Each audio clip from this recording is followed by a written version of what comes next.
BRS హయాంలో 11 సార్లు రైతు బంధు వేసినాం. ఎప్పుడు ఇంత హంగామా చేయలేదు. వడ్ల కళ్ళల్లో వడ్లు నానబెట్టినందుకు సంబరాలు చేసుకుంటున్నారా? 4 విడతల రైతు బంధు ఎగ్గొట్టి ఎన్నికల ముందు ఇచ్చినందుకు సంబరాలు చేసుకుంటున్నారా? నదుల నీళ్లను ఉన్న ప్రాజెక్టులు ఉపయోగించి రైతులకు నీళ్లు ఇవ్వక అప్పుపాలు చేసినందుకు సంబరాలు చేసుకుంటున్నారా అని మాజీ మంత్రి ఎమ్మెల్యే జగదీష్ రెడ్డి ఎద్దేవా చేశారు.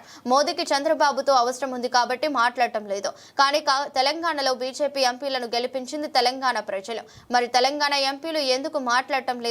నీరు సముద్రంలో కలుస్తుంది అనేది పెద్ద కుట్ర. చంద్రబాబు అలా ప్రచారం చేసి తెలంగాణ ప్రజలను మాయలో పడేసి తాను బయటపడాలని అనుకుంటున్నాడు.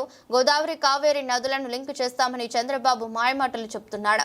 కేంద్రంలో అధికారంలో ఉన్నప్పటికీ ఛత్తీస్గఢ్ ప్రభుత్వం గోదావరి కావేరి నదుల లింక్ ను వ్యతిరేకించింది. గోదావరి కావేరి లింక్ లేదని గతంలో ఎల్డబ్ల్యూడీ స్పష్టం చేసింది. ఇప్పుడు చంద్రబాబు మళ్లీ గోదావరి కావేరి లింక్ అంశం తెరపైకి తెచ్చి కుట్ర చేస్తున్నారు.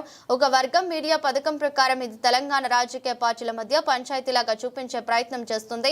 కేవలం తెలంగాణ రాజకీయ పార్టీ వాళ్ళను పిలిచి మీరు ఏం చేశారు అంటే మీరు ఏం చేశారని చర్చలు పెట్టి నీటిని వాళ్ళు వేసుకుపోవడానికి కావాల్సిన వాతావరణం కల్పించే ప్రయత్నం చేస్తున్నారా?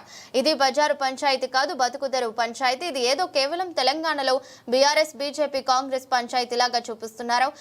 మీరు తన్నుకుంటే మేము నీళ్లు వేసుకుపోతామన్నట్లు వ్యవహరిస్తున్నారని జగదీష్ రెడ్డి మండిపడ్డారు.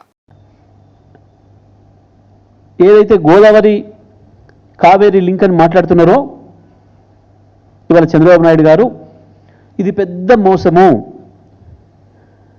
వాస్తవానికి ఎన్డబ్ల్యూడీఏ గతంలోనే ఏదైతే ఛత్తీస్గఢ్ ఒక 150 టీఎంసీల నీళ్లు వాడుకోవడం లేదో గోదావరిలో, ఈ నీళ్లను కావేరీకి తీసుకుపోతాం అని చెప్పి ప్రతిపాదన పెట్టిందో, ఆ తర్వాత ఛత్తీస్గఢ్ ప్రభుత్వం కూడా మేల్కొని వెంటనే మా 150 టీఎంసీలు మేము వాడుకుంటున్నాం, ఇగో మేము ఇవి ప్రాజెక్టులు కడుతున్నామని చెప్పి ప్రతిపాదనలు పెట్టి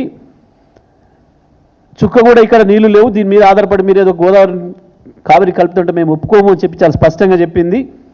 ఇక దాని తర్వాత గోదావరి కావేరీ లింక్ చర్చనే లేదు, అది ముగిసిన అధ్యాయము.